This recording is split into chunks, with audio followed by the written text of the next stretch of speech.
atleidimo žodį. Padėk man viešpatie, kad mano rankos būtų gailestingos ir pasirengusios geriems darbams, kad aš mokėčiau daryti gerą artimui, pati imdamasi sunkiausių ir nemaloniausių darbų.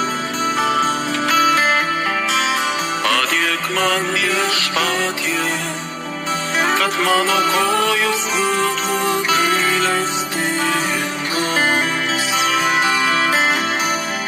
kad įveikdama savąjį nuovargį galėčiau skubėti padėti artimui. Tikrasis mano poilsis tebūnie paslaugumas artimui.